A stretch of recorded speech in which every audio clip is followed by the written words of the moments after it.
Legislature meeting about the 2021 budget. And thanks everybody for joining us. I do have just a couple of quick announcements. Jason, Mike Lane, and I met with officials at TC3 this morning to go over some new news about their budget, in particular about state changes in state funding. Substitute changes with cuts. I mean, changes is a euphemism, right? So we will be talking, we do need to have a regular budget committee meeting on Monday. Of course, everybody's invited, but this will be about for the Budget, Capital, and Personnel Committee, a special meeting 3 o'clock on Monday.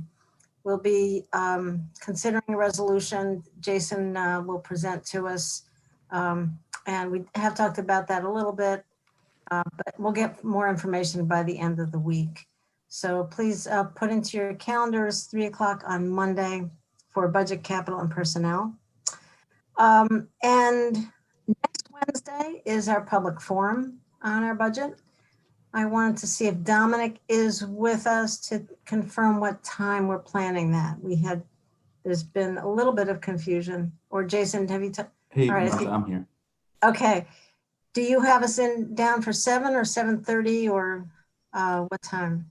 I had us down for earlier, though I think 7 might work. Let me get back to you in an email thread so we can pick the exact time, and then we'll email it out to the group, and I'll also be sure to share thoroughly online. Great, thank you. We are looking for an evening, and 7 o'clock I think is the time that we have done it in the past. So thank you very much, Dominic. That's next Wednesday. And of course, we're already getting comments in on via email. And on Tuesday, we have the legislature meeting, and people will be able to make public comment at that time as well. So that's what I have. Jason, do you have any other announcements besides the TC3 issue? I mean, the TC3 issue is a difficult one. It's very complex. There's a bunch of different moving parts that aren't related other than it causes financial strain on TC3. So I should be getting, I'm just firing off an email to Bill now to remind him to send me a summary of stuff. I'll send it out to you, and then we'll go from there and figure out what to do next. Okay. All right. Thanks very much, Jason. And Drew Brayman was also in the meeting. Appreciate his taking the time for it as well this morning. All right. With that, our first department for tonight is District Attorney Matt Van Houten. Welcome. Thank you, Martha. And that, folks, that is on page 56 in section 4 for you. So in following the direction I was given, I've limited my presentation to 10 slides, one of which is the introductory slide. So it's pretty condensed, but happy to answer any questions at any time. Interrupt me, please. So with that, I'm going to share my screen and pull up the presentation.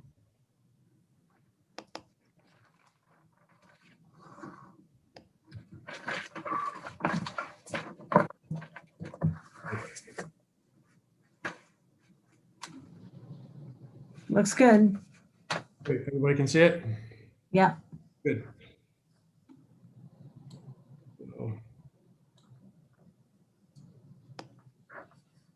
There we go. Recommended budget. These are the prepared slides from the county administrator's office.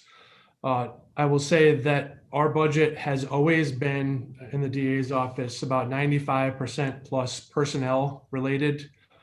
We have a very lean budget overall. We have very few expenses that aren't personnel related. Even some of the operating expenses are related to paying independent contractors, grand jury reporters, and so we're still keeping that trend to be true, and our proposed budget is very lean in that respect.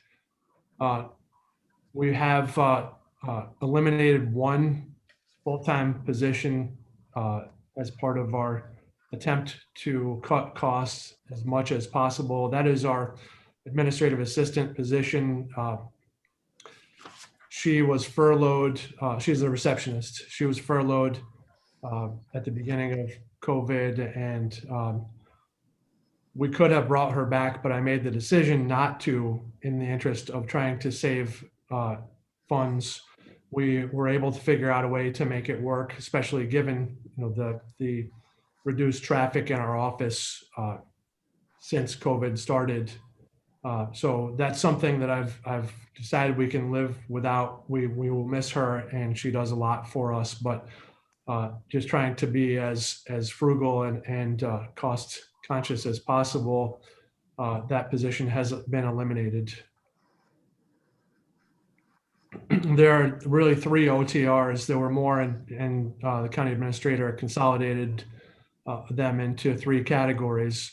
2 are people, and 1 is some of the operating expenses that we need to maintain to operate every day here. The 2 individuals, the two staff members, 1 is the 3rd part-time confidential investigator. That's a person that we added last year in order to be able to comply with the discovery reform. It's somebody that we have relied on very heavily this year in order to be able to comply with the discovery reforms. And he's going to be even more important going into 2021 because the state police will be adding body-worn camera video in 2021, and that's going to be about a 30% increase in that amount of that evidence that we have to collect, download, and provide to the defense attorneys. It's very time-consuming. It's very data-consuming. You probably remember we needed our own dedicated internet network in order to be able to not shut down the county bandwidth. So that's something that, as we get more and more back to normal in terms of the caseload, is incredibly important position for us to be able to comply with our obligations in 2020 and going forward with discovery reform and how that's shaping up.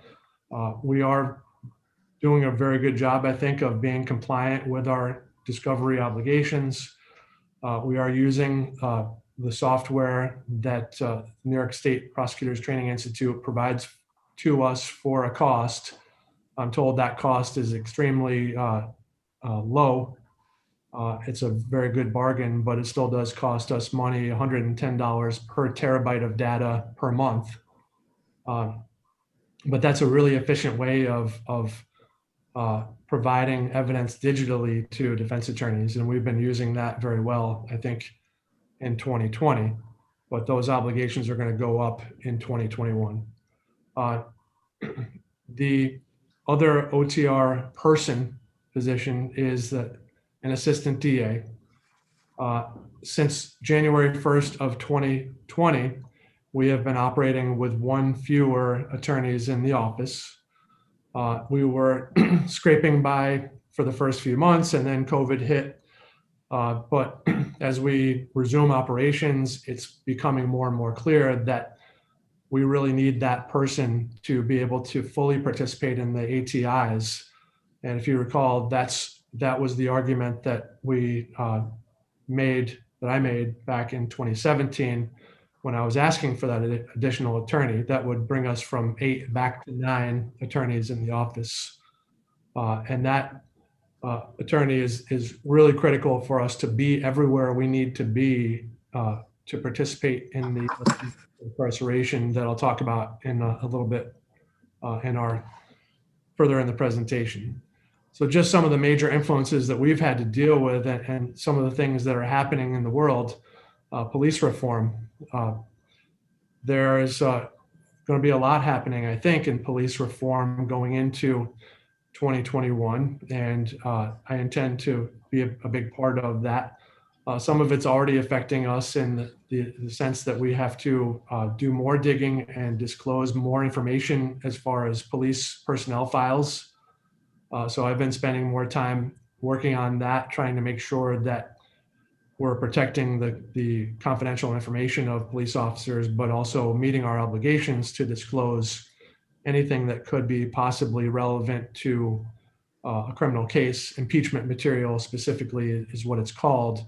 It's anything that could be used to cross-examine a police officer about their credibility or their trustworthiness as a witness. So that's a big factor that's just starting to ramp up in 2020 and 21. Part of that is the implementation of body-worn camera video for the state police.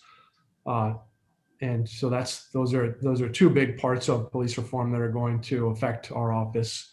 Obviously, discovery reform is continuing. That law is still on the books, and we are settling into a process of being able to comply with those obligations, but they are significant.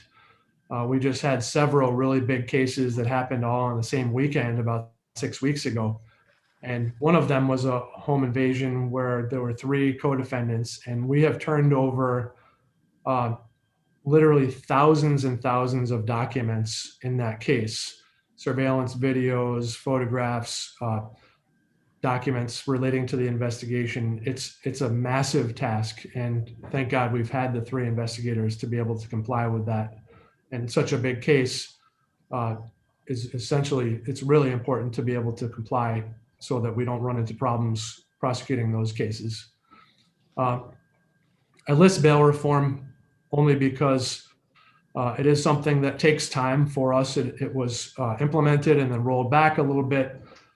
So we spent a lot of time making sure that we knew exactly what the law was and how to argue effectively for when we needed to argue about bail, which is still something we do very sparingly and very rarely. But it is something that is an impact on our office and the community. The third county court judge, I'll skip, everybody knows how COVID has affected everybody. So I won't talk about that. Bless you, Jason. The third county court judge will affect us going into the future because we will have more trials. We will have more cases going to trial quickly or more quickly because there will be more court dates, which I think is a great thing. I've always been an advocate for that third judge position, but it also puts the pressure on us. You know, we've got more trials, that's more work for us, but it's a good thing. So here's where we get to additional ATIs that I hope will be implemented in the near future. We've talked about the city wellness and recovery court. There's going to be a county wellness and recovery court, hopefully before 2021. I helped out with the grant application for some of the expenses for that, but that would include lower level nonviolent felonies being put into a mental health court, which is another specialty court, another court that diverts people from jail, another court that diverts people specifically with regard to the county wellness and recovery court from being sent to a mental institution for a 730 examination. Those examinations cost us, someone being placed in a mental health institution as a result of that order costs us about $1,000 a day. That is 100% the county's cost. So we ask for that very sparingly, but having a county mental health court would be a great alternative to minimize the number of times that we actually even have to use that process. Raise the age just creates another amount of administrative work for juvenile cases. Just going back to the wellness and recovery, when I first asked for the additional ADA in 2017 to meet our obligations with the specialty courts, wellness and recovery court didn't even exist. So we were spread thin trying to be everywhere we needed to be for city treatment court, felony treatment court. Those were really spreading us thin in addition to integrated domestic violence court, sex offender compliance court. Adding wellness and recovery court was a huge additional time demand for our attorneys. And having a felony Wellness and Recovery Court will be the same, will have the same effect. And then I keep talking about LEAD. One of these days, we're actually going to implement LEAD. And I think it's really something we need, something we can use, something that will divert many people away from the criminal justice system before they're even in court. So I'm hoping that we eventually will implement that, and that will require more attorney time to be able to participate in that. So right now we have 8 attorneys, including myself. The position that I'm hoping to fill is an ADA level 1, so an entry level position. And I will go to the ends of the earth to have a diverse candidate pool. And that is something I've talked about with Jason. I've talked about it with the new Chief Equity and Diversity Officer, with HR. I will stop at nothing to have a diverse candidate pool for that position. It's something that the community has clearly spoken out that they want. I think it's critical for us to do that and to fill that position. I will really put a lot of time into that and hope to be able to fill that position. But that's a position that we absolutely need to be everywhere we need to be. Wellness and Recovery Court is a full day of team meetings, full day of court, in addition to that attorney's regular court appearances. It's just literally we can't be everywhere we need to be with the number of attorneys we have now. So I'm sure you've heard this about 1 million times already, but it bears repeating that a budget is a reflection of the community's morals. Going back, I put this information up in 2017 about the national standard for a number of prosecutors per capita. The national standard is generally 1 per 10,000 residents. If we're fully staffed with the 9 attorneys, we're still at 1 per 11,500. If we have 8 attorneys, we're at 1 per 13,000 approximately people in the county. And that's significant because if we really want to be a leader in New York State for alternatives to incarceration, we need to spend the money and put the time in to those programs. And I think, it's morally right, but it's also, it's a fiscally correct strategy to take. And you could see that by the jail population. It's in the low to mid 30s consistently this year. It was up in the 40s for a little while, but it's last time I checked, it was 35. It was 32 the week before. That means something. It means that our ATIs are working, and it also means that we're spending less money on incarcerating people. And that translates to a savings to the county. So both morally and fiscally, it's the right thing to do to spend this money on that 9th prosecutor. This is another breakdown of how the specialty courts take up our attorney time. Felony treatment court, city treatment court, IDV court is 1 ADA, but it really should be 2 because there's so much volume in domestic violence cases and they're so difficult and demanding of one's time. Sex offender court, wellness and recovery court, we talked about those things. And then the other things that relate to ATIs and our community criminal justice system. I want to participate in the Reinventing Public Safety process. I participate in CJATI, which I think is really critical and is a great group of people that really makes a difference in our community. I'm also on the JEDI committee, which I also think is really valuable and important for me as the DA to be part of that process. But all those things take time that are not spent traditionally litigating cases. So this slide is actually not true. In a traditional prosecution, the defendant may plead guilty or may be found guilty after a trial, and there might be one more appearance for a sentencing, and then we move on and forget about them.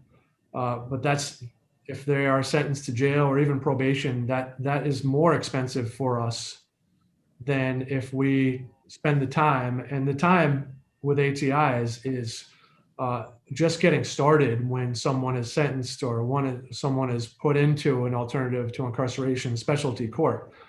Once someone's in that court, it's typically with a plea, but they're not sentenced yet. And from there, it's up to 2 years of meetings, regular meetings and team meetings, and follow through email correspondence and court appearances and compliance to make sure that person is engaging in the treatment court and becoming successful. And that is something that the DA's office has to be part of. We have to have a voice in that process. We have to be engaged in that process, and we are. But it's so much more time for us, but I think it's so much more valuable for us and the community to be doing that as opposed to just closing the book on these individuals with a sentence of jail or a sentence of something else. This is just a quick breakdown of our support staff. We have the 3 confidential investigators. They're a critical liaison between the law enforcement agencies and my office.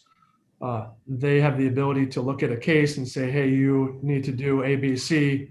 And they have credibility within the law enforcement agent community because they come from the main law enforcement agencies in the community. And they're critical to our compliance with discovery when they track down the discovery that we need to provide to defense attorneys in a timely manner.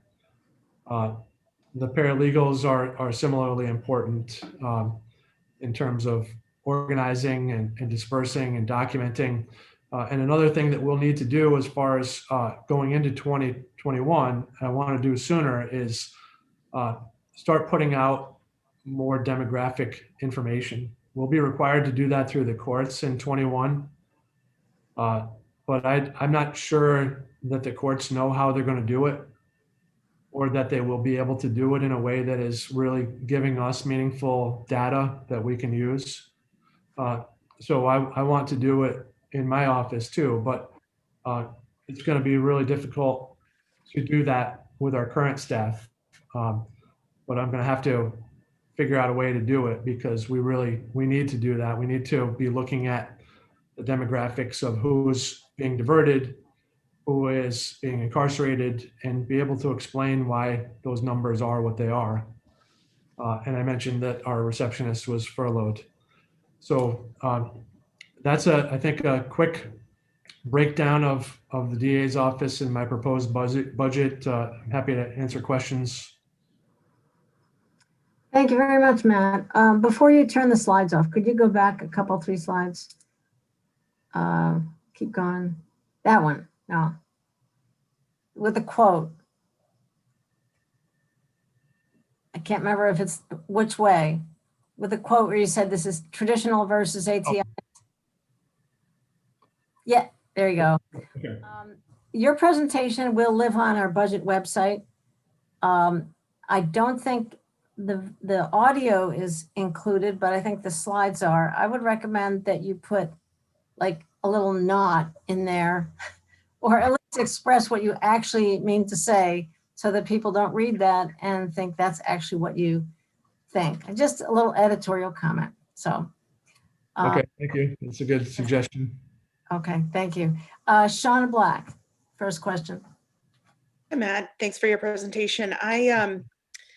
I was wondering, I know I was actually on public safety 2 years ago, and one of the compelling reasons to add ADAs during that time was that we had many, many murder trials, and you had said that that was taking a lot of your time and a lot of your staff's time.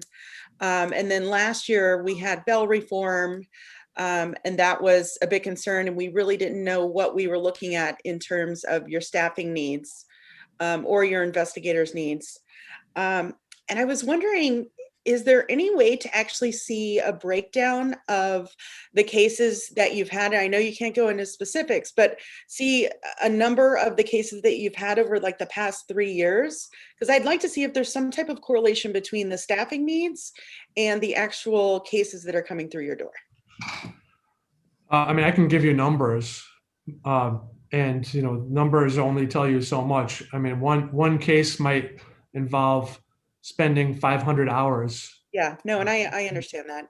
So it's really I am very hesitant to use numbers. I never use numbers in terms of saying, hey, I got 100% conviction rate, or we've prosecuted this many cases. I can certainly show you the numbers. They have gone down a little bit in terms of the volume, and there's always factors that influence. For example, COVID. There were a lot fewer cases for a little while in COVID. It's picking back up now. One weekend, about 6 weeks ago, we had a home invasion where there was a shootout in someone's kitchen. We had a really terrible stabbing that was almost a homicide. And we had 3 armed robberies, and then 3 more armed robberies that happened during the week prior to that. So it's so unpredictable. But all of those now have really slammed us right now. We would love to be bored, but that's never happened since I've been in office. I mean, I can certainly give some numbers. I gave some numbers to Jason, but I hesitate to put them in this presentation because I just don't think that they mean much in terms of measuring how much work and how hard we're working in the office.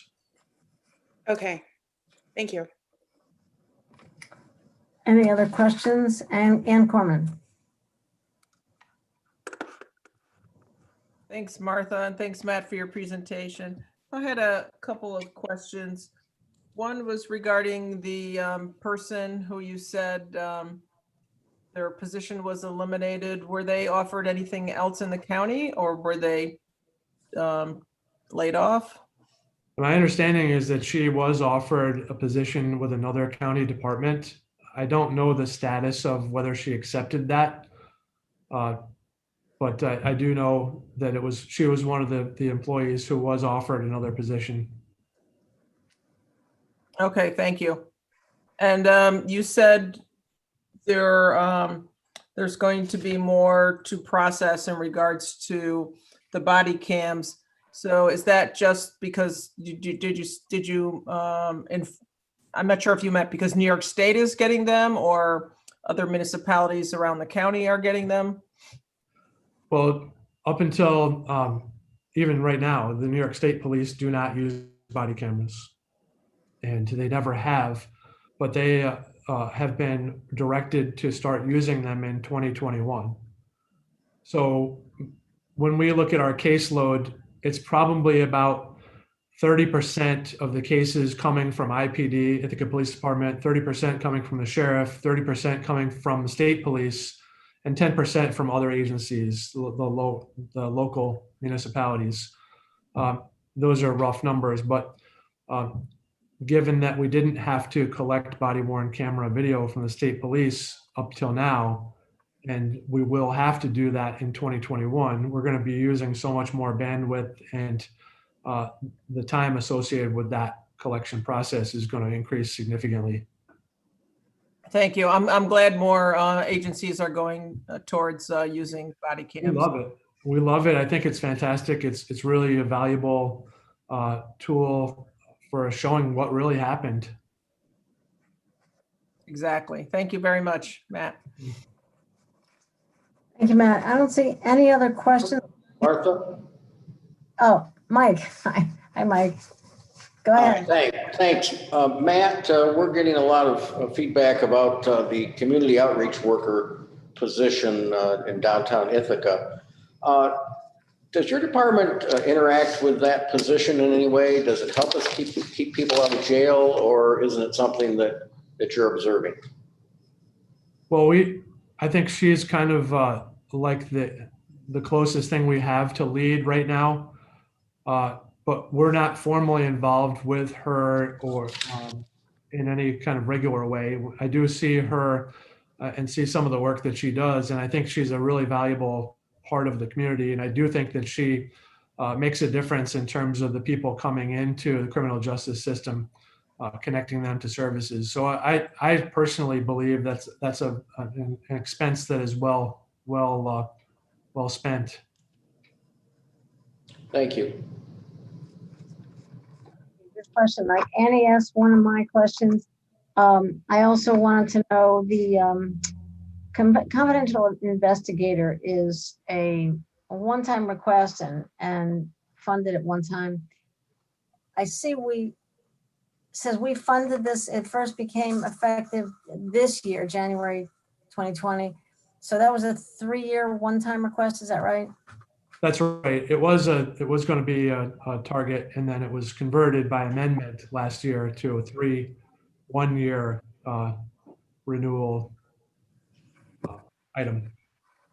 Okay, and it sounds like you feel very much that you really need that position. Absolutely. Just to be able to comply with our discovery obligations, it's critical for us to have him. Okay, so I'm sure we'll be looking at this next year as well. I suppose to consider making that a target position. I hope so. Jason, you're warned. Anything else for the district attorney? All right, thanks very much. Appreciate that. And I was watching the clock because I know Lance is following you, so he would not be happy if you took up his time. Oh, he wouldn't mind. No, he can have all our time. I'll go have a milkshake or something while he's talking. Well, thank you, everyone. Appreciate your time and your attention. So I will see you soon. Thanks very much, Matt, and welcome, Lance. Great to have you and have Julie here too. Good evening, everyone. It's our welcome to the assigned council budget presentation. Our major influences probably are, no surprise, COVID-19 and criminal justice reform. I think you'll see I thought it started to pop up, our 2021 budget, here it comes, request, you'll see is a reduction of about 12.6% from 2020. It All right, it starts on page 8 in section 4 while you're there it is. 1.846426 you'll see is our total recommended for this year. It's almost a 12.7% reduction. That's a reduction in office expenditures, and you'll see a significant reduction in mandated representation costs. In terms of staffing, you'll see we remain constant at 6 employees in the department. You see 5.57 because 1 employee is split between Tompkins County and Schuyler County. So therefore you see the Tompkins County share of that is the 5.57. Of those 6 employees, 3 are funded 100% by state grants in contracts. Of the remaining 3, both my position and that of the program coordinator are also partially funded by state money. You'll see we are in go through that. We have 1 OTR, which is to return my position back to 40 hours. When we were filing our office costs, the only way to get to the 12% to do that was to deal with staff hours. Of the 3 employees that are covered by county costs, 2 are at retirement age, so it was unacceptable to me to cut their hours given the permanent impact that would have on their retirement moving forward. So we cut my hours to achieve the 12%. And then we were asked to submit the OTR to bring me back to 40 hours. So I don't get to sit on the beach. But we've done that. When we did the OTR, when you look at that in the budget book, you'll see administration, and we discovered it's actually going to be a lower number than the listed OTR. The actual number will be about $23,688. I know Kevin has put a housekeeping amendment on the list of amendments to right size that OTR for the first voting meeting of the legislature. You'll see yes, what? Why would that be lower?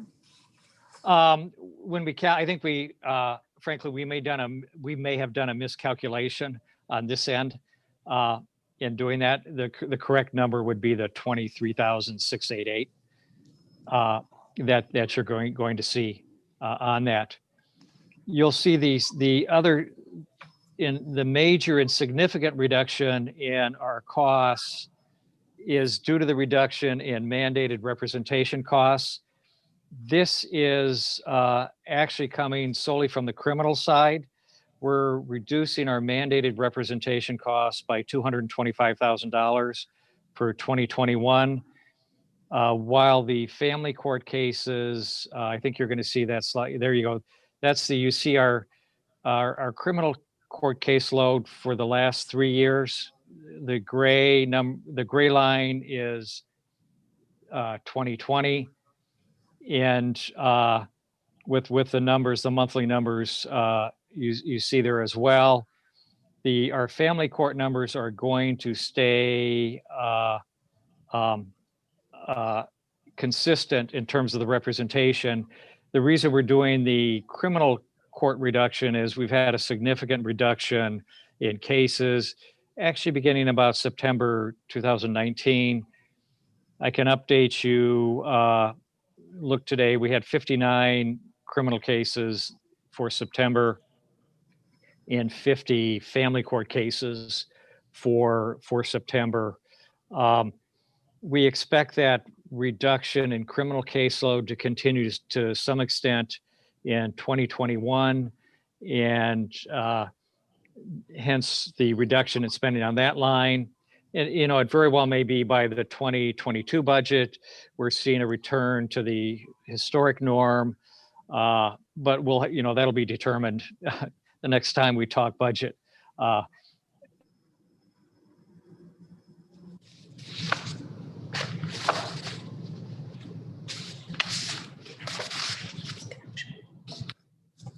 Are you all set, Lance? Is that your presentation?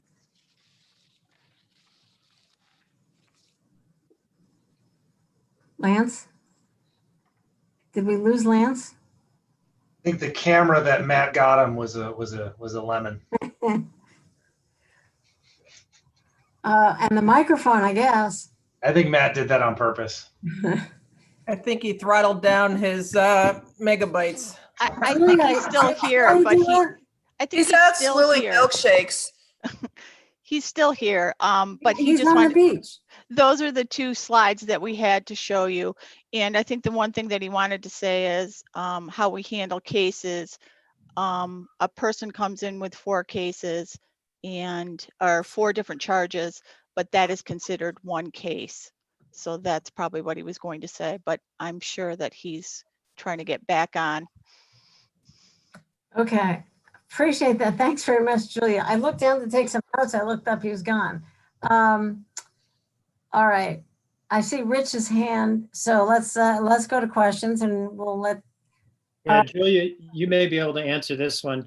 On page 12, it's in the OTR, it's saying 35 hours to 40, but in the list of employees, it was at 0.75 up to full-time. Should that be 30 rather than 35? That's where the mistake is. I did it at 30 and it should be 35. That's my error. Wait, it should be 35? It should be going from 35 to 40, and I calculated the decrease at 30 hours. I put him down to 30 hours. It should be going from 35 to 40. But that's not quarter time, so of his time, so I don't understand that. It's not quarter time. We did that so that we could meet the 12%, and that was the only way that we could do it based upon the other two, myself included, employees who were going to retire. Rich, you're comparing the table on page 9 where it's shown as 3/4 time. The 3/4 of time is for the employee from Schuyler. She spends 3/4 time here and then the other time over in Schuyler. Oh, okay. Okay. Sorry. Thank you, Julia. Are there any other questions for Lance or Julia? Lance, you back? Let's see the little box there. I do have a question. Remind us how much time we have and how many employees in Schuyler? We only have the one, and then Lance and I go over there part-time, but we only have the one administrative assistant 3 over there. Okay. And do I understand then that the reducing the mandated criminal caseload is going down? This is kind of the benefit of seeing that ATIs are working. We have fewer people in the system. Is that evidence of that? That's one of the things that we've discussed. I mean, because it's such an anomaly year with COVID, we really don't know. We want to think that it's because of all your efforts in the ATI programs. But we just don't know. We just won't really know until next year what it is. But we do think that is a heavy part of it. All right. Anyone else have questions? Well, keep up the great work. It's such an important program, and we really appreciate all that you do. And Julia, not to put you on the spot, but were you one of the retirements that Lance mentioned? Yeah, she was. It's Lance there. We had a technical issue. She was. Yeah, I mean, at that point, that was one of them. And I think just to follow up on your question, correct, COVID has disrupted the numbers so much.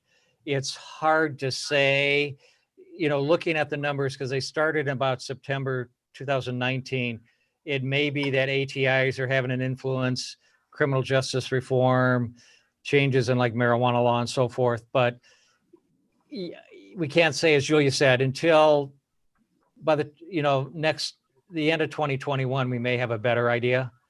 We can give you an idea. My sense is probably you'd expect that, but COVID has so disrupted the numbers that I can't guarantee you that. All right. Well, thank you very much. We definitely appreciate this side of the system and appreciate all that you're doing for folks. Thank you. All right. Next, we'll go to Probation and Community Justice. In your book, that's page 153 in section 4. And I'm looking for Dan Cornell. Who's here from probation? I don't see anyone here for probation, Martha, right now. Okay. I don't want to jump to Brian. Okay, and Kathy or Kevin or somebody, if somebody could ping Dan. We are early here, so he may be expecting to show up in a few minutes from now. So Brian Robertson, welcome. So emergency response, and now I'll send you folks to page 61 in section 4. Brian, hello, Brian. Yep. We're here. They're trying to get the screen up. I can't do the video. It won't let me. Why? I don't know. It won't let me do video. All right, I'll tap dance here and say emergency response has 3 OTRs. And there you are. We're here. We're trying to share the screen. Okay.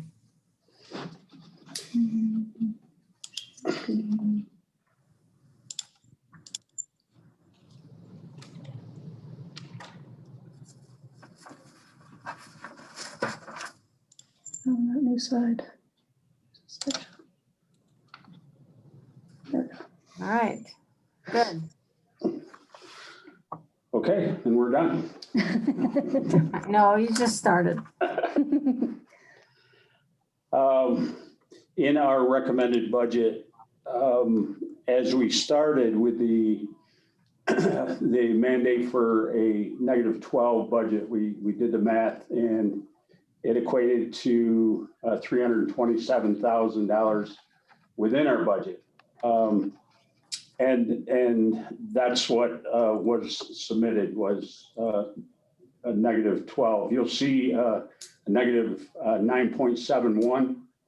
And I believe Jason can correct me if I'm wrong, but the lion's share of that was, and as you recall, a couple of years ago, given the backlog of a lot of major projects that we had within DUR, we needed to increase the capital project amount in the budget to be able to do some of those much needed updates. So for last year and again this year, an additional $50,000 was put into that account. And that's what brings it down to the 9.71. But I swear to you, we submitted one that was within the -12. If you'll, yeah. I do want to take a few minutes to explain to you the FTEs and who those folks are and how they relate to operations here. You'll see there's a change. There's 4 positions out of 32 in a public safety 24/7 operation. That's really tricky to do. But we were able to do it by some that admittedly should probably be restored at some point. But we went ahead and tried to do the best we could for the good of the organization. So for next year, we will be down 1 dispatcher, just a regular emergency service dispatcher, from 16 to 15. And that is cutting it close. As long as we do not have someone that leaves our employment or long-term disabilities, things of that nature, it should work. If like last year at this time, we had 4 people in training at this time last year. That affects other parts of the budget, namely overtime, because you've got to fill those positions around the clock. And we're hopeful that doesn't happen. It hasn't happened this year, except for one that moved out of state. So as long as that remains constant, we should be okay. The professional development coordinator, and I should mention that both of these 2 were vacant at the time of when COVID hit. And so they, because of the hiring freeze, they stayed vacant, and we have rolled them into the 2021 budget. The professional development coordinator is the number 2 person in the supervisory role within the dispatch center. They're responsible for a lot, including training, recruitment, certifications, so on and so forth. The communications center manager is right now doing double duty. They're doing the manager position and the professional development coordinator position, as well as taking up additional work that's mandated by Discovery. So I'm not sure how he does it. I check with him every day. He seems to be doing okay. But he has got a tremendous amount on his plate, and that would be a position that we would have to look to restore once things get a bit better. Next is a E911 program specialist. This position is kind of unique to Tompkins County. We are the only county left that actually has a live person that performs this job. She was scheduled to retire in the middle of next year anyway. So she has opted for the early retirement. And quite frankly, the cost savings from that, a good part of that is going to be eaten up by an additional service contract with Verizon to basically perform the same function. But we did not intend on hiring a person back once she left anyway. We're the only center in the state that does not use an automated monthly download to verify addresses, phone numbers, et cetera. And we will be doing that beginning the 1st of January.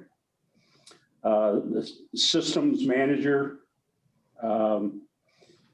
he also took an early retirement. He is in the process right now of doing some succession training for the person that we hope fills his position. That cannot possibly be done in a couple of months. His level of knowledge that needs to be passed on just cannot do that. He is one of the two that we are proposing with an OTR to come back in a halftime basis for next year for that succession training and to work on a very large project. It's actually the backup dispatch center project, which you folks have heard enough from me on that to know that's vital to this operation, and we are making some headway on that, and more to come on that, but that one will be crucial, as well as last year there was a one-time for an assistant director for project management. Fortunately, we had him. Last year, our department as a whole initiated and completed, I believe it was 48 projects. I hesitate to say, but compared to years past, that was very much multiples of the type. They were long overdue, and they got done, and in large part through the project coordination. The same project coordinator is playing the lead role right now with the planning of the backup center, a very, very large project. And that too is the subject of an OTR that we'll cover here in a second. I will say that in our -12 budget that we submitted, these last two positions, the systems manager and the assistant director for project coordination, on a halftime basis, were in the -12 budget. However, it was thought that because they are going to be here for not passed next year, that they should be moved out of the target budget and into basically one time or RT or OTRs, sorry. And speaking of OTRs, those are the number 1 and number 2 are the 2 positions that I just spoke about. Yeah, they're there. And the third OTR has to do with the GIS consolidation. Those are basically It's movement of contracts out of our budget and into ITS budget for GIS. They're service contracts. I believe there's 4 of them. They go. So that's it. We'll certainly answer any questions that anyone would have. Thank you very much, Brian. And is that Jessica? Yes, Yeah, ma'am. Jessica's Hello. here too. Hi, you're really, really tiny on our screen. Oh. So, welcome. Sean Black. Hi, thank you very much. I was wondering, the project manager position, that was supposed to be a temporary role that I know we hired from within. Why do we keep renewing that position if it was supposed to be set up as temporary? This next year, that position is going away in June. And we have a project timeline for the backup center to, it's aggressive, I will admit that. But we have a timeline for that project to be shovel ready by the end of June. I guess my question is, we hired this person specifically for this one project last year with the whole idea that the next time we have a project that we would be opening up the position and hiring a person using the application process. And so I'm wondering, I mean, obviously we keep having, different projects in our county. And, I don't want this to be a program manager position that gets filled by this person that was supposed to be temporary, in last year. So this person has, well, number one, we've started this planning process for the backup center already, but this person has intimate knowledge of our systems, the same systems that Cornell uses, and a variety of other things that if we did not have this person would severely jeopardize this project. I just wish we would have had some type of interview process, and some type of, and that person have gone through the process, because I don't think that happened. Wait, do I say what this is not a new person? It's just keeping this person on who's going to be retiring, keeping them on for half a year? Yes. So it's not a new position. It's extending the person who had been planning to retire. Yep. So okay, so it's not a new slot, Shauna. So I see Amanda and then Deborah. Thank you. I am a little bit still confused about the succession planning position. So somebody is retiring at the end of this year, but they're not really retiring because you're proposing that they stay on in the half-time position. Yes, they have taken advantage of the retirement. He was going to retire at the end of next year. We really need him for 2 things.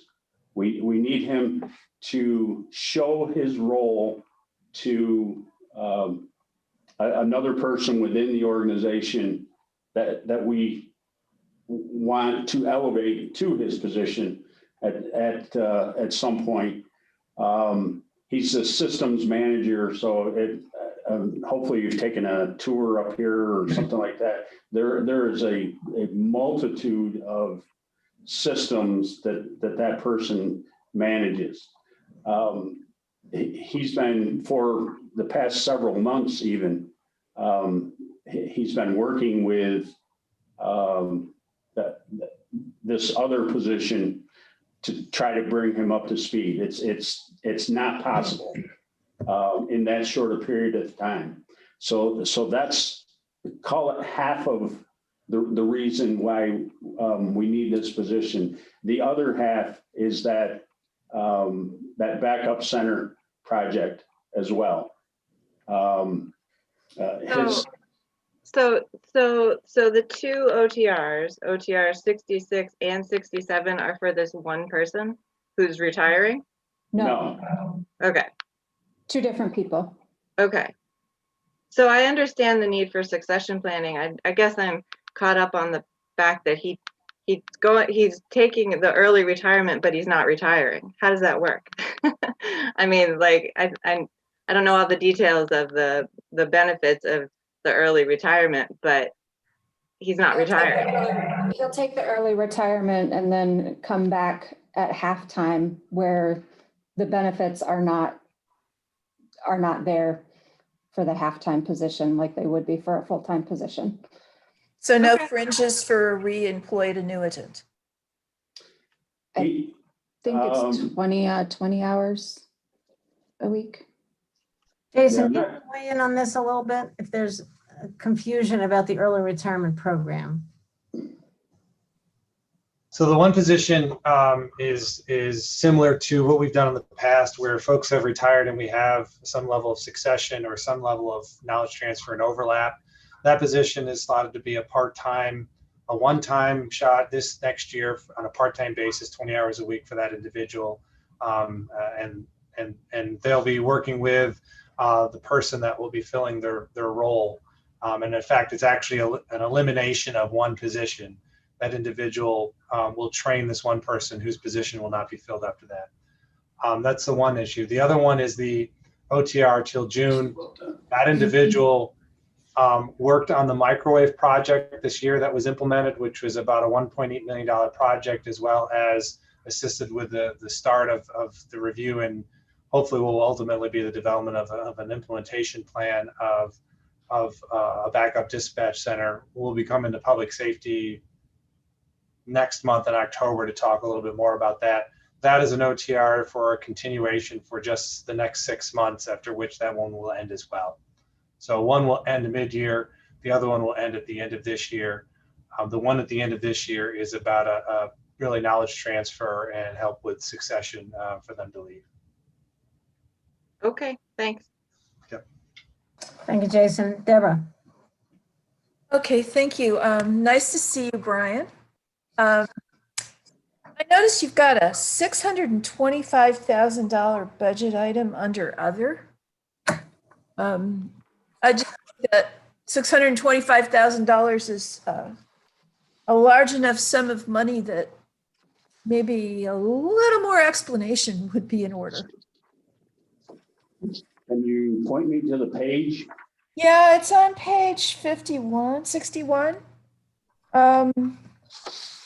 Under your consolidated budget, other target for 2021 and recommended 625,118.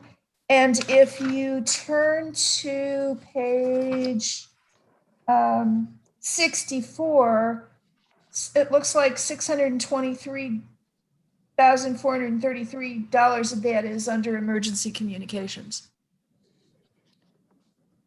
So the 623,433 is a combination that's under our, that's under emergency communications. Part of that is our renewal and replacement costs, $573,965.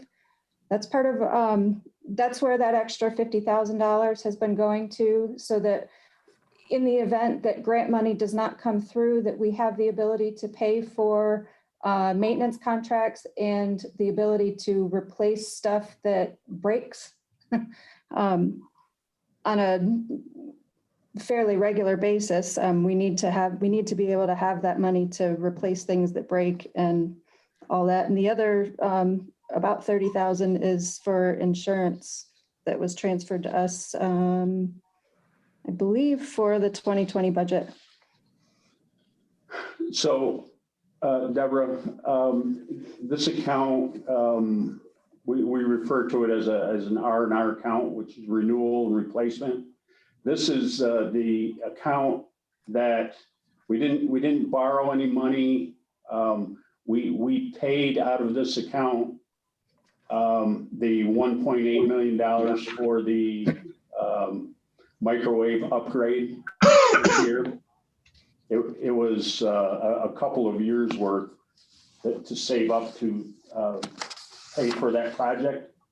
Now we have coming right behind it another, I'm going to say much larger backup center project that instead of it going out to bond, it would still go out to bond, but our department would make those payments out of this renewal and replacement account to pay for the project, which is going to be probably, well, I'd hate to say because we're in the development of it right now, but certainly a few $1 million for that project alone. So this is like debt service? Yeah. Go ahead, Jason. I can add a little bit to it, Deborah. If you look back on your line back in the 2019 actual, you'll see under other finance 493,965. So this is a recoding into that other category. Essentially what this is that we get about between 650 and 700,000 of a state grant annually. It's called Interoperable Communications Grant that's intended to go to municipalities to help build up their interoperable systems. And in past years, we coded it under a different expense line. This goes into essentially what we'll call a capital reserve. And as that builds up over time, we can use it for capital expenditures. The reason it's showing up in a different line under this year is because we changed it from what you're seeing as other finance to other. And I think it first came in 2017, so it really wasn't coded properly until 2019. The offset to it is under state aid. You'll see there's about a $700,000 line there. That's where most of it comes in from the revenue side. So what happens is when we get the money in, we then put it into a reserve, and then we pay for certain projects out of the reserve. This $1.8 million project that we just completed this year, the microwave upgrade, was several years of accumulated, the past 2 or 3 years of accumulated balance. What will most likely happen, and this is reflected in the capital plan, is let's say, for example, we decide to do a backup dispatch center that costs X amount of dollars. If we end up bonding it, you would have the debt service, and you would pay debt service with a portion of this state aid. It's really, the reason it's sticking out is because it's in a different line this year. We just got this revenue a few years ago, and we're still, we had probably one more meeting than we needed, Brian, about how to properly code it. But that's why you see it distinctly differently than in 2019. Thank you. Thank you, Jason. Thank you, Brian. Yeah. But I miss those meetings. Yeah, I'm sure you missed them. Rick misses them too. Rick and Kevin and you and I. Are there any other questions for Brian and Jessica? Could you go through the FTEs again for me? Because Doer is one of those where you feel like there's a baseline number of staff that if you don't have that, like things really fall apart. So to see the FTE, the bottom line on the FTEs to go from 32 in this year's budget to 28, I like, yikes, that's a big drop. And I wanted to just really understand what the transitions are here. I get one of them is the GIS person, right? Yep. So that person's, that function that, is, and that target amount is moving over to ITS. Yep. That's one. Another one is we presently have 16, we're slotted for 16 dispatchers. Mm-hmm. That number has dropped to 15. a professional development coordinator, the person that does the recruiting, training, certifications. Ideally, that person would be doing the discovery duties that are needed for the district attorney's office.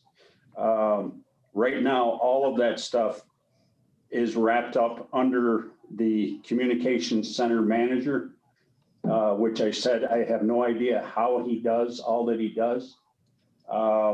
It's not an ideal situation, but these aren't ideal times for anyone. So we went ahead and did that. It's been vacant for at least 6 months, if not more. Yeah. So. And it was one that was vacant at the time COVID hit, and we had a hiring freeze. And so we just decided to, to roll that into next year. Some of this is, and the staff has been kind of forewarned that, hey, if someone cries foul, we're going to have to come up with a plan B. We've actually already come up with a few ways to take the load off from some people that are having to do excess duties, let's call it. So it's our attempt at trying to be a good sport, and but make no mistake, it is a public safety department, and we're cognizant of that. So it's a balancing act. The other two positions that were taken out are actually being converted to these two OTR positions. They've been taken out of the base budget and basically put into to one time that are not slated to be refilled. Although we may have some discussion on one of them later on. The systems manager position is that one would be difficult to leave to just one person. But Right, we'll bring that up again next year. Well, this makes me a little worried. It sounds like there's a lot of hope involved, a lot of depending upon people to do extraordinary things, and that's not really sustainable. I mean, I know you want to make Jason look good and all with the budget, but I'm really serious. Is this like you're down one dispatcher, you're asking the comm center manager to be a super person? Maybe I'll talk with you guys and Jason and sort of figure out what's really is this a reasonable hole to create in this department? It could bear. We'd certainly be open to more discussion on that. Yeah. Yeah, I know, and it's taken a long time to build this department up to feeling really confident about how things are running, and I'd hate to jeopardize that. So, all right. Is there any other discussion or any other questions from folks? All right, thank you both very, very much, and keep on keeping on. It's a big job you have there. Thank you. All right, thank you both. Bye-bye. We can now go to probation and community justice. We had ended the previous department a bit early, and Dan Cornell is with us now. Hi, Dan. And if you can turn to page 153 in section 4, that gets you to probation. How are you tonight? Great. How are you, Dan? Fine, thank you. I apologize for not being prepared when you were ready for me. No, we were like 20 minutes early. Now we're probably 20 minutes late. I'm not sure, but. Sorry. I'm joined by my Administrative Services Coordinator, Laurel Rockhill, and Deputy Director, Carla Brackett, who are behind me in the distance, socially distancing. Welcome. Hello. So I believe our slides were sent over. We were able to achieve a almost 11% reduction in our budget this year. That essentially is because, am I supposed to put our slides up or does someone else put them up? Does Kevin have them or? I can do it if you'd like, Dan. Okay, thank you, Kevin. Thanks, Kevin.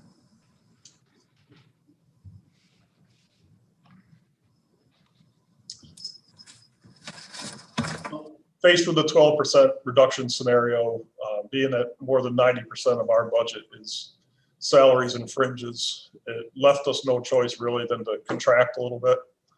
And we wound up being able to accomplish this with the reduction of 4 positions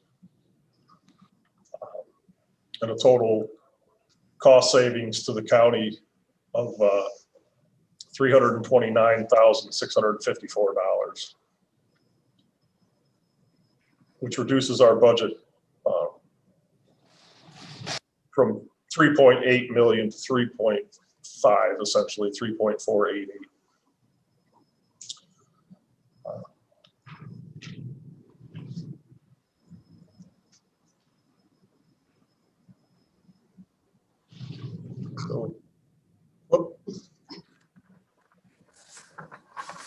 So our full-time equivalents are reduced from 36 in 2020 to 32 in 2021. 11.5 or 11% change in staffing, a reduction in staffing with a loss of 4 people. That includes 2 PO titles. One was vacant, put in our 2021 budget in anticipation of 17-year-olds coming on board for Raise the Age. The numbers of Raise the Age youth did not justify us filling that position. So that was an easy pick. We also chose to eliminate 1 criminal court probation officer position. That position had been vacant for some time, had been filled with some time, but the person in that title had not been able to work for a little bit. So we'd already redistributed that caseload among the existing staff with no ill impact on our ability to perform the jobs. So when that person decided to take an early retirement, we decided to add that to our budget and not seek to fill that spot. The third position that we're cutting is a admin assistant 3 title. We had 2 admin 3s on staff. We were able to consolidate the workload amongst the remaining administrative staff and continue to perform our duties and get work done in a timely fashion. The 4th position was our workforce development specialist position, housed at our day reporting program. That was probably the most difficult decision because that one had the most impact on service delivery. So, but that decision was made because the services are duplicated in the community, essentially. We'll be able to refer people out to Tompkins Workforce, New York, Challenge, other services in the community that can meet that need. Also internally, we can do some things at day reporting with existing staff to help people with resumes, find job resources, employment resources, job boards and things of that nature. We also have our interactive journaling, which has an employment piece to it. And we're going to be discussing, we haven't done this yet, but we're going to be discussing, talking with our Cornell Cooperative Extension partners if they could add an employment component to the classes that they already teach. So those are the the 4 positions. There's my explanation, the major influences. Again, elimination of the full-time position for raise the age, the full-time probation officer position that we'd already redistributed, and workforce specialist position in admin 3, along with the rationale for why I chose to cut those titles.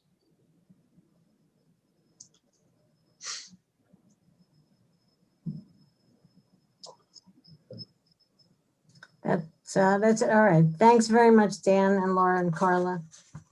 You're welcome. Questions? There must be questions. Martha, Lost 2 nights of sleep. Somebody ask a question. All right. Mike Lane. Just wondering about your caseload, Dan, for your officers in there. We heard assigned counsels down a little bit in some of the cases they're doing. Are your caseloads down? What are you seeing? Yes, there's definitely, thanks for asking the question. There's definitely been a reduction since January. We had 549 adult criminal court cases at that time. We were anticipating bail reform was going to be our biggest challenge for 2020, but we all know that COVID sort of took precedence over that. So we can't really tell. We're down now, as of today, to 473. So it's a reduction of 76 adult criminal court probationers right now. So it's essentially 2 caseloads, which mirrors fairly well with what we're proposing to cut as far as 2 PO titles.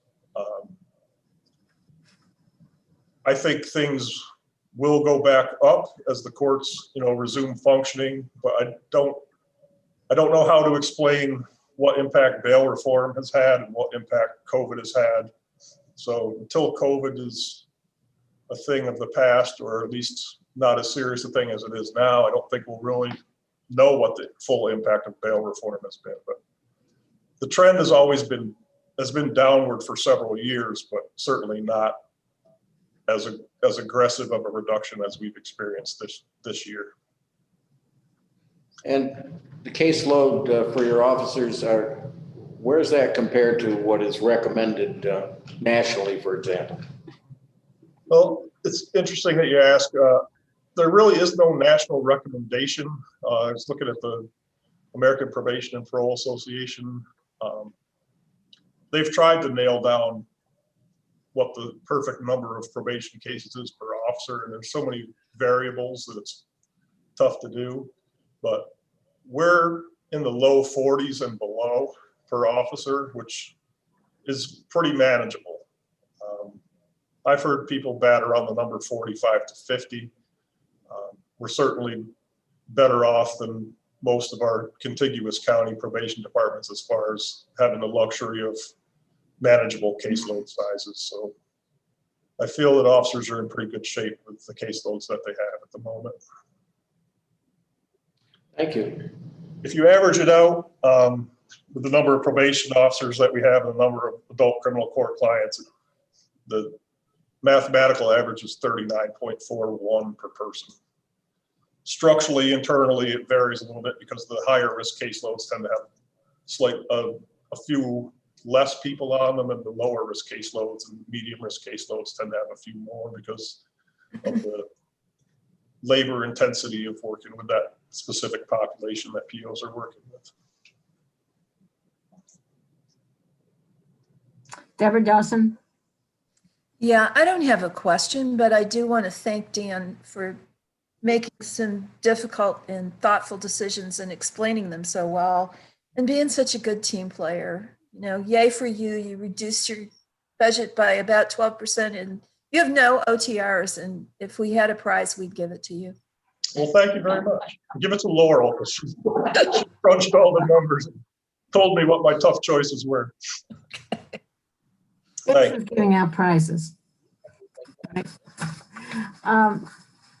Thanks, Deborah. Appreciate that. Jason?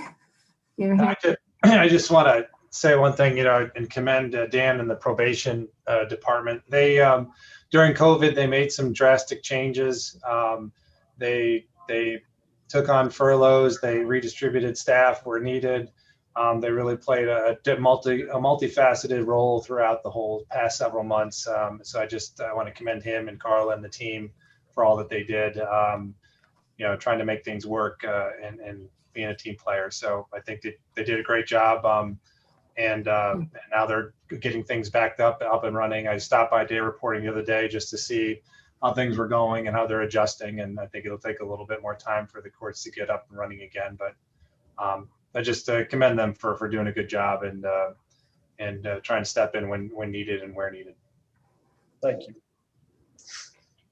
So relative to that, I'll ask a question that has come up before. So you consolidated the administrative assistance work into the two others that you have. Did you say that person was retiring? Not the administrative assistant title. That's an actual employee that we had to cut from the budget, and who was offered another position within the county. Okay, and the workforce specialist too? That person decided to accept the early retirement. Okay. So if the position is reinstated into the budget, then we would have to hire a new person. Okay, very good. So that's an example of that working, of the early retirement really giving us some flexibility. All right, anything else for Dan and his team? Thank you very, very much. Appreciate your being here, and have a good evening. Thank you very much, you too. All right, this brings us to the Sheriff's Department, including the jail. So I see Sheriff Osborne and Under Sheriff Olin. Yep. And hi, everybody. How are you? Oh, wonderful. And so we start with 168 in your book, section 4. All right. Yeah, we'll get started with the jail because that's probably the quicker and easier one, hopefully. That's page 174. Can you guys see the screen? Yes. Okay. Okay. That was my first time sharing the screen, so success. Well done. Well done. Go ahead to the next one, Ken. Yeah, on the jail side, you can see the percentage we cut, and you can see it in your budget book. We have a little less flexibility on the jail side than we did on law enforcement and our civil. Basically, what you see there is our revenue, which pretty much we're hoping will stay about the same. That comes down to our phone commissions. As you know, we cut those pretty drastically through renegotiating with GTL this past year. But the positive thing is what we negotiated out was their commission. So we're hoping that should stay about the same, although we may see a slight decrease due to inmate counts being lower. It also includes our MAC grants, tablet commissions that we may see. As you know, we added tablets to the jail for inmate use. Much of the stuff on there is free, but if they decide to use some of it for visitation, to play games and things of that nature, there is a small fee associated with that. It also includes our tower projects. When the phone service provider comes and works on our tower that's on our property, we provide security, and we usually receive some revenue from that. The biggest changes you'll see is our second nurse position in the jail. We are currently, or have been, budgeted for 2 full-time nursing positions. This year, we've only ran on 1. We had some problems filling the second one initially, and then we felt like we didn't necessarily need it for a while because our inmate numbers were so low. I know that sounds bad, and the county worked hard to have 2 nurses, to have one on at all times. But again, with the inmate numbers being as low as they have, we've been able to make do with that. And plus, we do have a second per diem nurse that we have a contract with that can fill in when we need to. So as bad as it sounds, so far it has been working for us. And although a tough cut, we have been getting along without it all year as it is. We also had some cuts in our sergeant overtime in the jail, some from our equipment line, prisoner clothing, and our fuel. That makes up the majority of our costs. Go to the next slide. Again, this is just our FTEs for the jail. That just simply reflects the loss of the second nurse. And that's really about it for the jail. Do you have anything to add, Jen? No, I think you touched on everything. Our per diem contract with Evelyn Goldsberry, who was previously our full-time nurse, has worked out well for us. When our current nurse has been on vacation, Evelyn has stepped in and filled that role. She also continues to do our CPR and AED and first aid training for us. I will add that with our low inmate counts, I know Matt mentioned it earlier, but we have been in the low 30s quite recently. I've considered asking Commission of Corrections for a staffing analysis, although I'm a little hesitant because that is risky. For those of you that were around last time one was done, they came back with a crazy number of COs that they said we needed. And then the county and previous sheriff had to spend a lot of time renegotiating that and getting the number down. So that's a give and take. We have been able to close one section of the jail and consolidate the few remaining inmates we do have. But unfortunately, with the design of our jail and the generous disability plan we provide in the county, we haven't really been able to affect a reduction in staff on that side.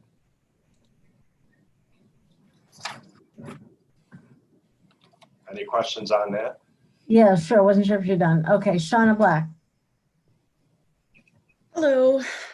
I had a question in regards to the CO unions and wanted to see, even if the numbers were decreased by the DOC, is there something in our union contract that states we have to have certain staffing ratios? Not on the jail side. That is the how it happens on the road patrol side, but on the jail side, our staffing is strictly determined by what the Commission of Corrections states. Okay, thank you. I don't see any other hands.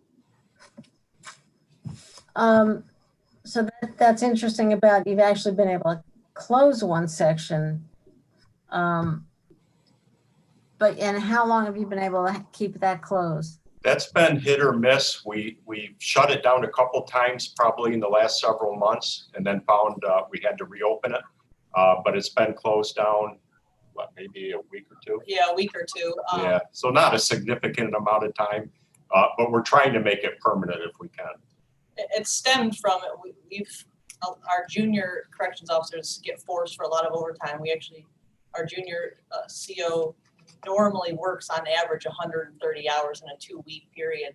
And this person actually suffered a panic attack in the morning where we had to take them to the hospital. So we take it upon ourselves to try to reduce the overtime as much as we possibly can. One solution we came up with is trying to shut down a wing that way so many people aren't getting forced.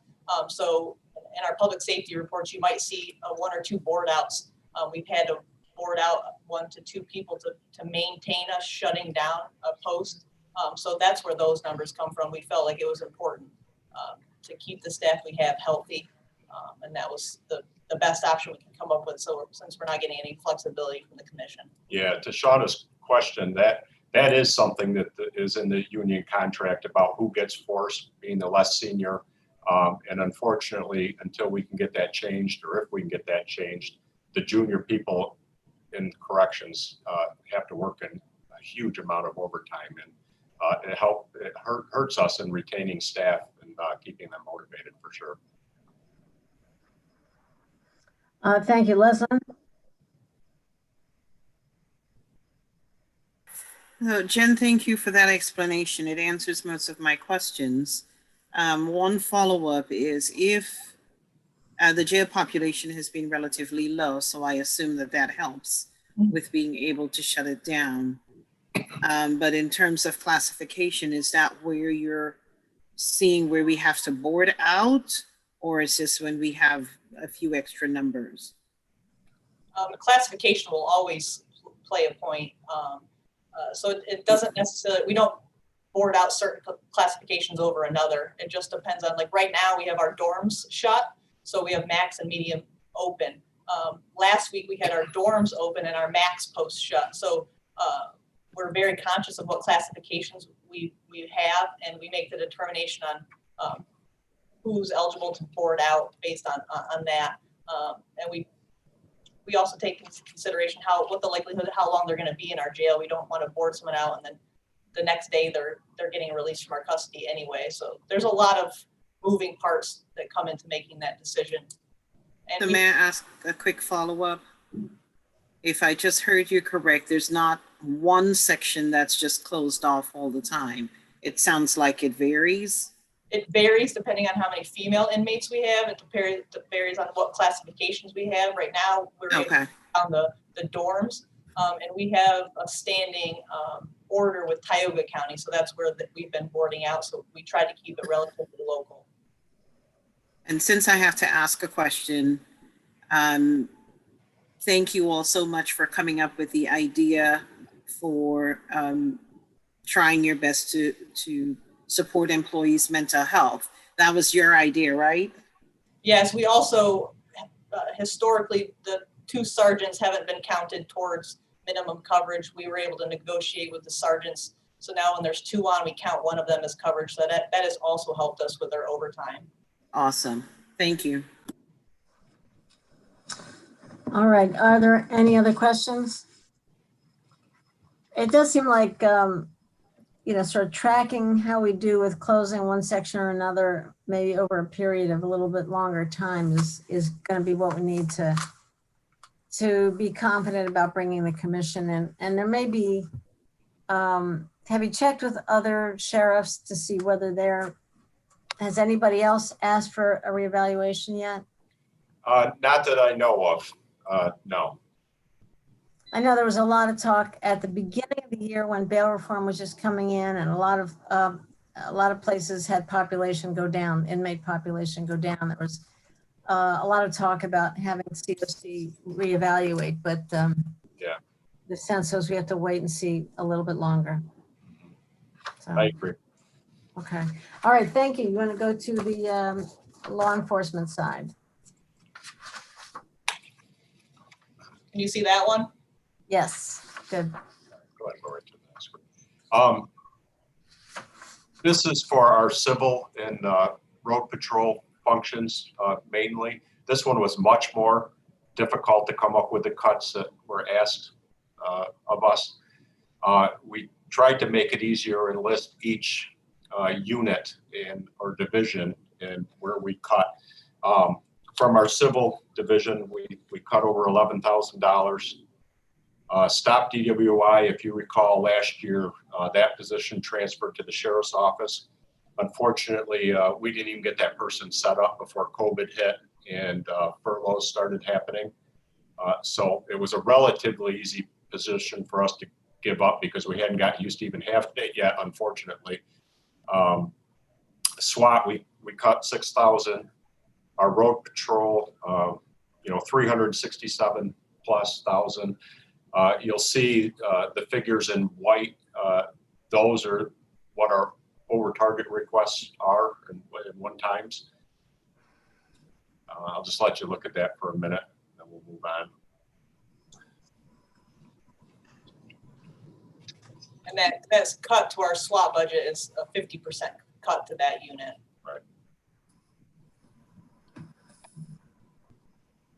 This just reflects the one position being lost, or I'm sorry, the 2 positions. Let me back up. 2020, we added the 2 deputies. If you recall, we initially came in to the budget process seeking 6 positions, working with county admin. We thought it was reasonable to do 2 new deputies. One was funded through our own budget through cost savings, reductions in overtime and things of that nature. The legislature approved the funding of a 2nd position and then the move of the stop DWI position. So we're asking for an over target to get those 2 deputies back. You can go to the next slide. That's the start of our 2 over target. I'm really concerned about those deputy positions. I felt like we just started to get some movement last year and get those 2 positions approved and filled. Unfortunately, it's taken some time to get them up and running. We hired 2 positions. They're in the academy right now and just starting their FTO process.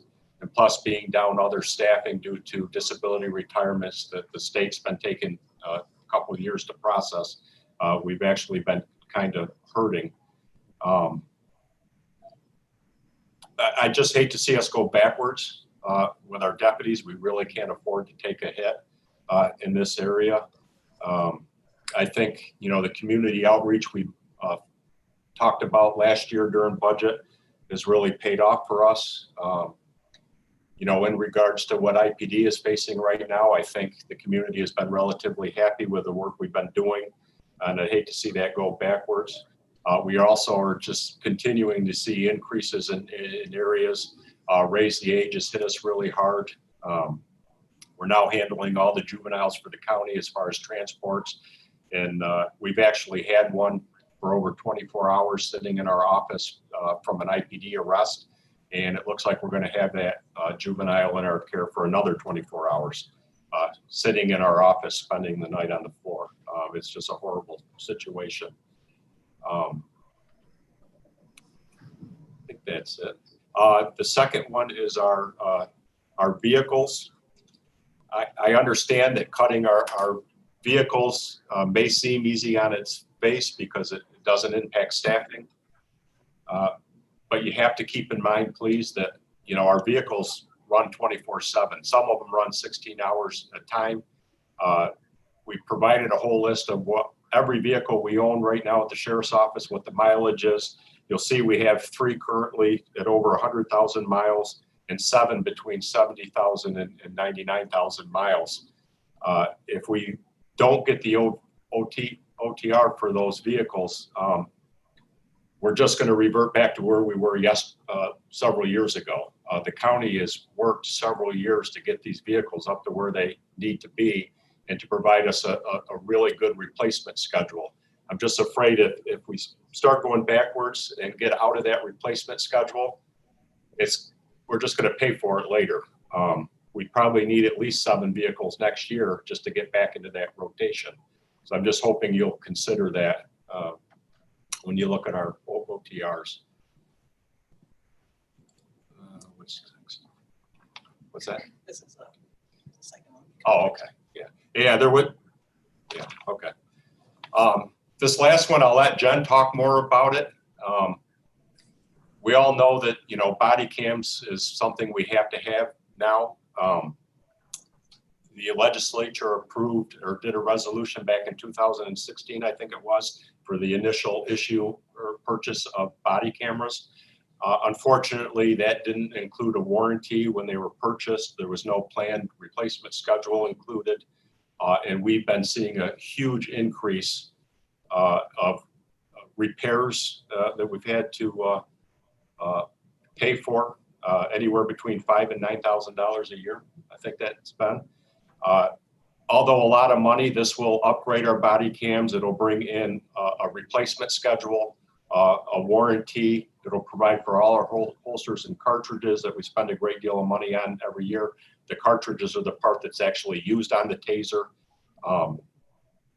A lot of those are used just in training. We have to train our deputies, and they have to actually fire so many of them a year just to remain current in their certification. Go ahead, Jen. You got anything else to add on that? I know there's a lot of data on the screen, and normally don't like to put that much on a PowerPoint, but I thought it was important to show what this contract gets us, because it does get us quite a bit, and we did spend a lot of time trying to negotiate a fair price with Axon. This will upgrade all of our body cams and tasers. I'm not quite sure who was able to watch the video that we put together. You saw some issues we had with the redaction. This has better redaction tools, as well as better audio, so that you could actually hear the person you're talking with and don't hear so much background noise.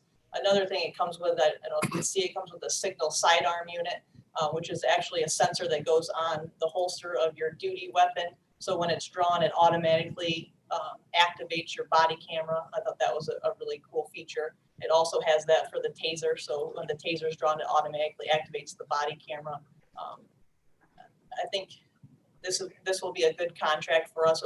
That way we don't have to worry about if a body cam breaks, how we're going to pay for it. We're pretty much at the end of our life with our tasers and our body cams. The majority of our deputies have what's called an X26. When it breaks, Axon isn't even servicing anymore, so we're just automatically down a taser. So I think this is really important just for public safety and transparency with the community. Also our storage. And also, yes, the storage. When this was first negotiated in 2016, we didn't realize how much data we were going to have to store. So this also comes with unlimited data storage, which our bill was going to go up significantly anyway, because we didn't have unlimited data with the previous contract. Yeah, we have increased the use of our body cameras. As I may have reported in public safety in the past, we're now recording the back seats of all our cars when we have somebody in the back seat. These are really important, not only to us in preventing a great deal of liability, they're also an assurance to our community who appreciates us having these. Anything else? I think that's all we have. You have questions? All right. Thank you both very, very much. You want to unshare?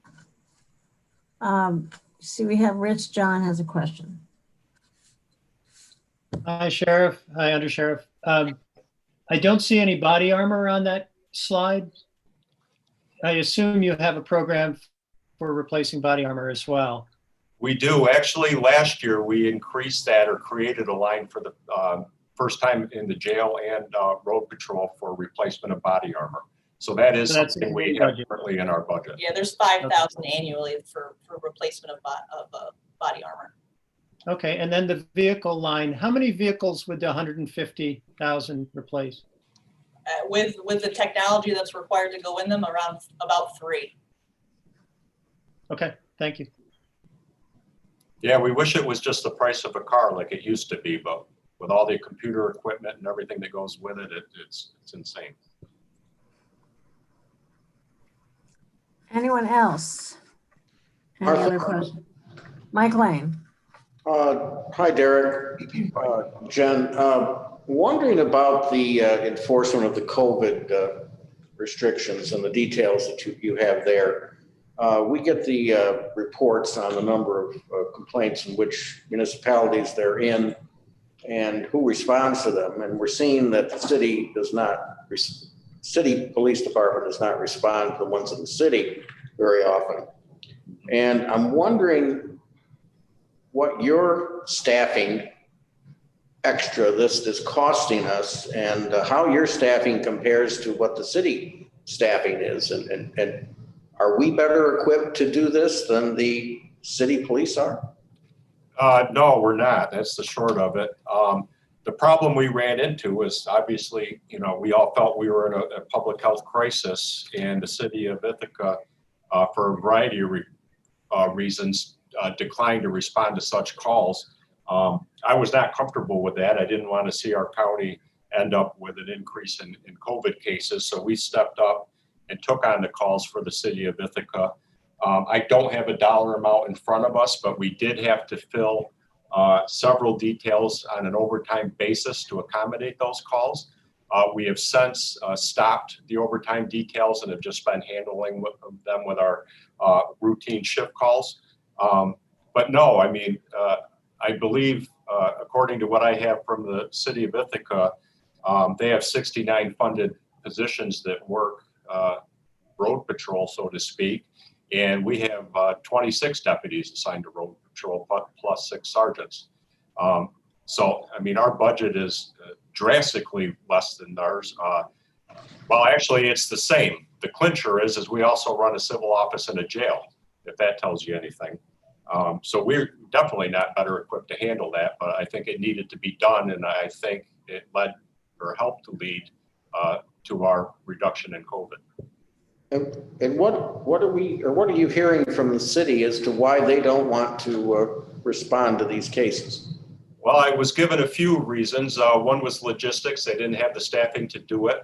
But the biggest one was they felt like the community did not want law enforcement to respond to such things, along with a lot of other types of calls. That was the big one. There was one other, I think.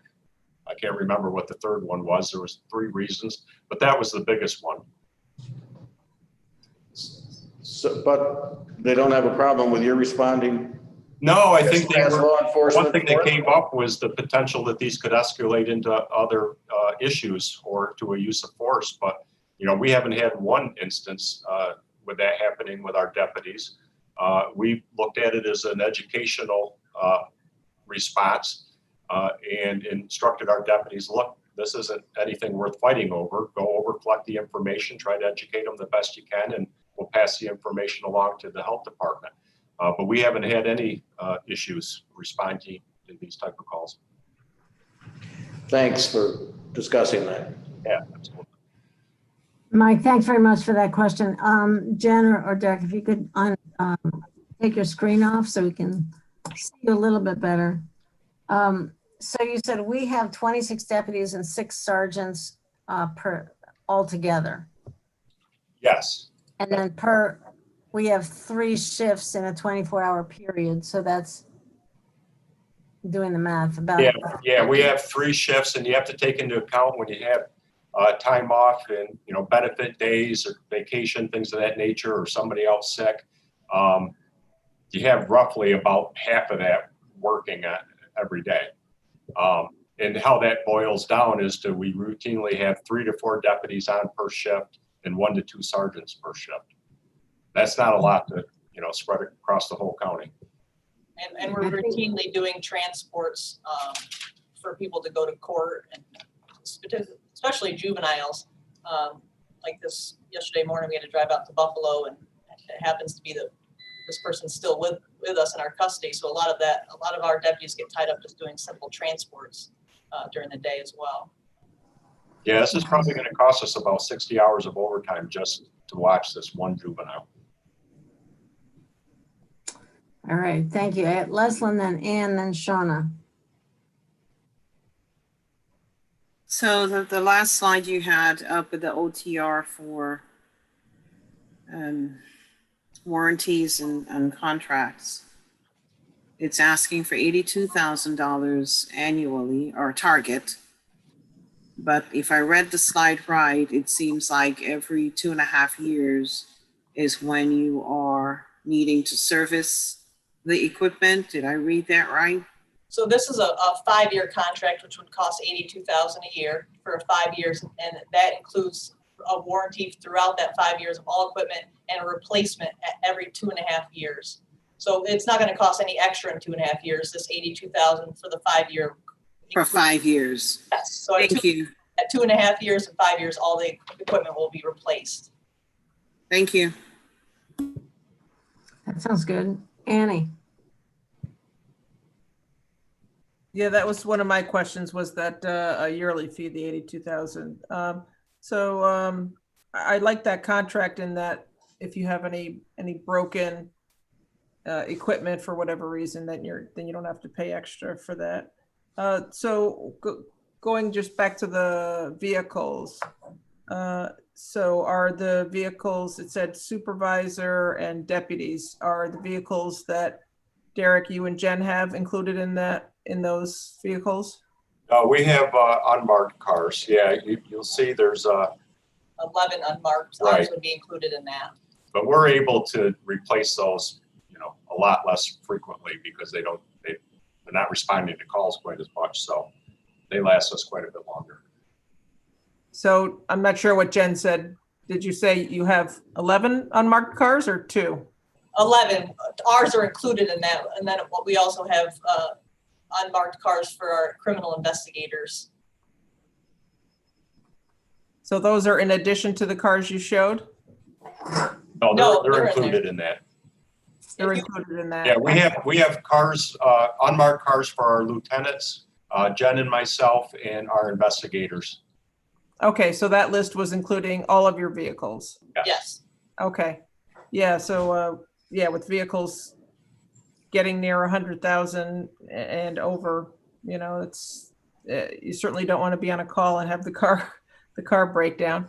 Well, one thing we've seen is not only the increased maintenance costs that we had years ago, they just, when we go to sell them at auction, we get nothing for them, and our revenues hurt as a result. Right, and in a couple of years, the Tesla trucks will be out, so maybe you can look at that in about 2 years. We're exploring an electric car for our airport, actually. Okay, great. Thank you very much. Thank you, Shauna. Yeah, I just wanted to thank you both for being the ones to answer the call to step up and help our community with the COVID situation. You know, I think it's easy for agencies not to answer that call and to ignore it, or you know, pass it to the other agency and point the finger to them. But I think we could really be proud of our sheriff's department for understanding the importance and the true health and safety of our constituents. So thank you so much for accepting that challenge.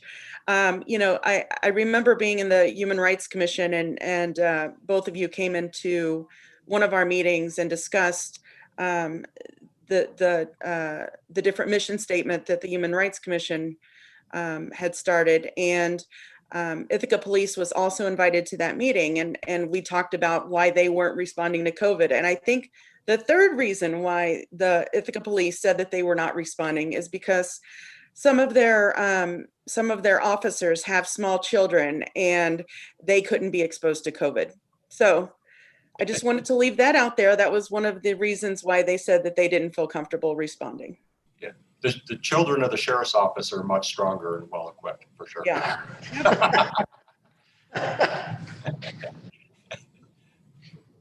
They're all above average. Right. Are there any other questions or comments? I had a question about raise the age. We just heard from Matt Van Houten, or from Dan Cornell, about in probation that they had, we had added a probation officer to specifically to deal with RTA, and they weren't seeing the numbers. So when you say that that the juvenile count has hit you hard, is that, help me understand that? Is that because when you have one, it costs you so much to appropriately handle that person? Yeah, the problem with, I mean, and first of all, we're not against raise the age. The problem was, I don't think anybody prepared for really how to handle it. We don't get them all the time, but when we do, it really hurts us, because the sheriff ends up taking custody of that juvenile regardless of where the arrest happened. So we get all the juvenile arrests from the city of Ithaca, the villages and all that. And the problem really comes in with beds. There's not enough beds in the state to take these kids.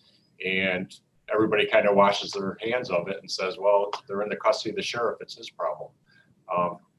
We can't put them in our jail to hold them, so they end up sitting here. They get treated worse than they would if they were actually temporarily housed in our jail, and even if they were kept separate from the general population. So it really doesn't make sense.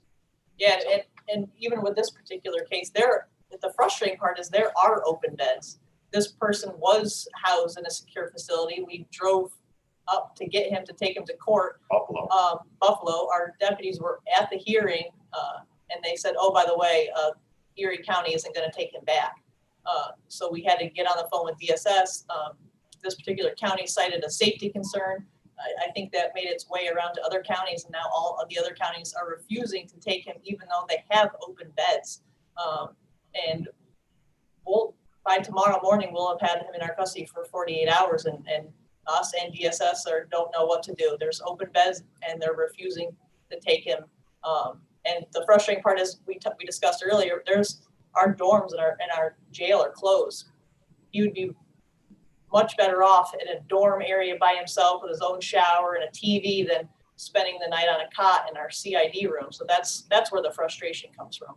Yeah, it may come to the point where DSS may end up reaching back out to the judge and seeing if we can look at an ankle monitor or something again, but that's like a last resort. Nobody's really comfortable with that.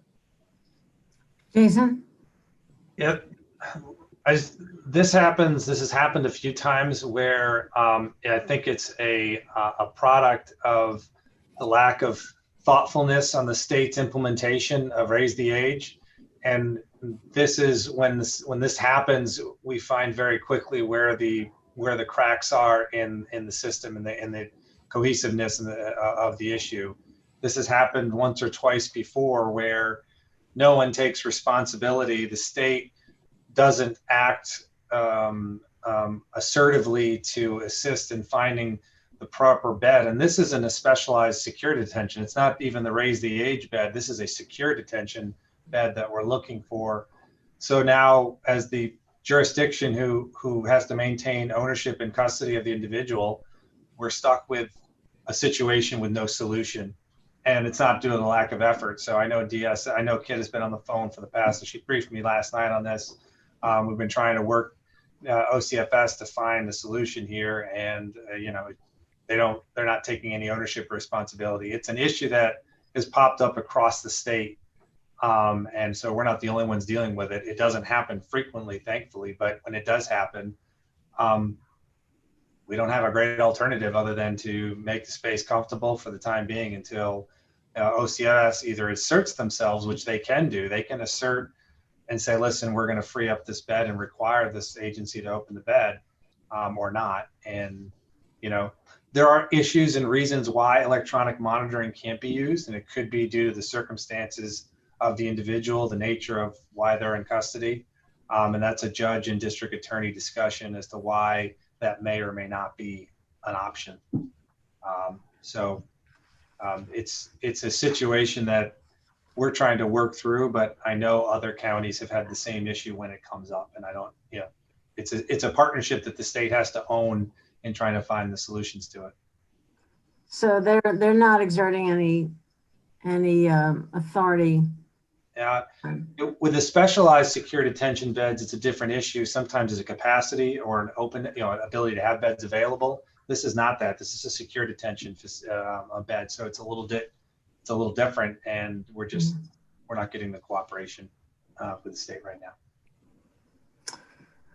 All right, thanks for that explanation. I appreciate that. All right, anything else? Any last words for Derek and Jen or anyone else here? Thank you both very much, and many thanks to all of your staff, your whole team. We really appreciate, as Shauna said, really appreciate what you've taken on and that you're following through.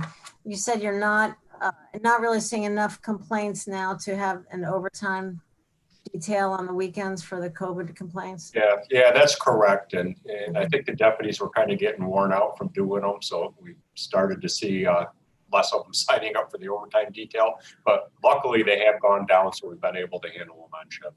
Yeah, we only had 5 this last weekend. So we check our staffing every weekend and make a determination, and we feel comfortable that our normal shifts have been able to handle them. That's great. It's good to know. I will be on WHC tomorrow morning to update on our budget process. So it's good to have this updated information that I just weave into what I say. So. All right. Thank you. Take care. All right. Thank you, everybody. I think that does it for tonight. Again, we are looking at the public forum next Wednesday night. And the next EBC meeting is not till October 13th. So everybody has a little break. I know there's already a list of OTRs that we've seen some email about. I wonder if Kevin would be able to put that list together so we can have in one place, where we stand at this point. That would be helpful. You can do that. Fine. I'm sorry, Jason, were you going to say something? Yeah, we can put the list together. Okay, I understand that tracking sheet is still causing a lot of headaches. So, yeah. Can I ask for a little more guidance? I do keep all the amendments on one list in one place. Are you asking for an email of that?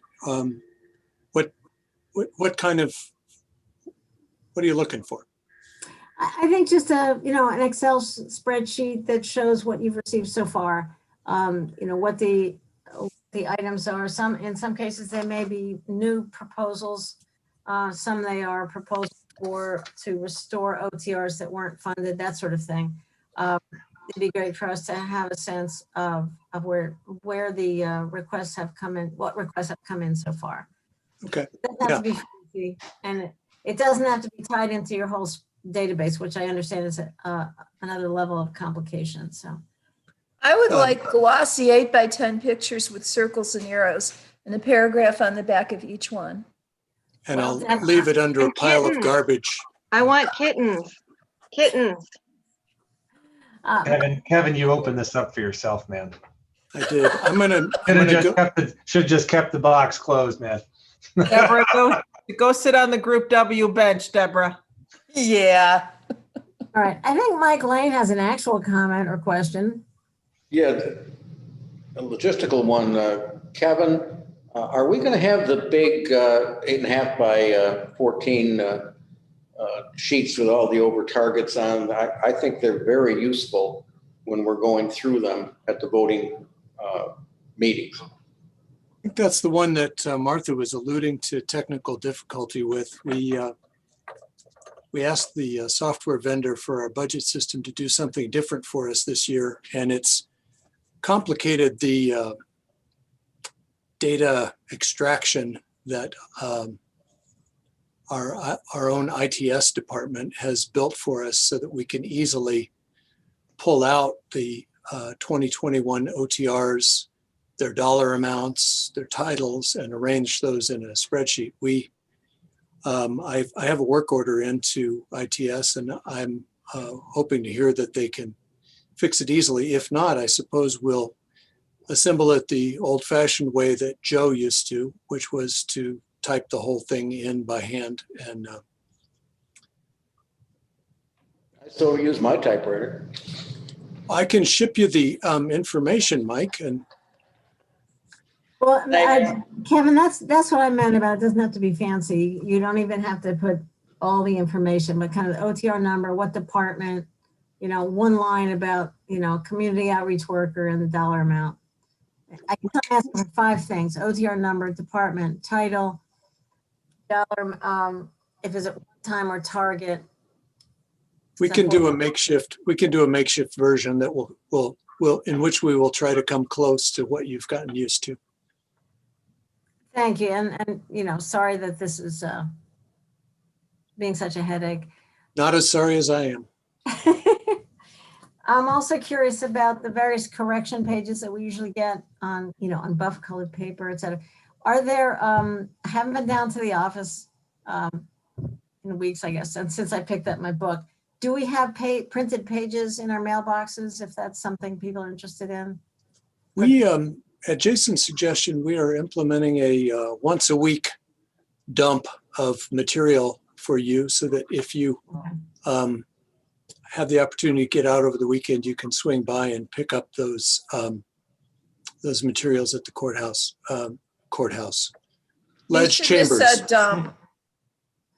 You shouldn't have dump, Kevin. We're right back at the. Okay, sorry.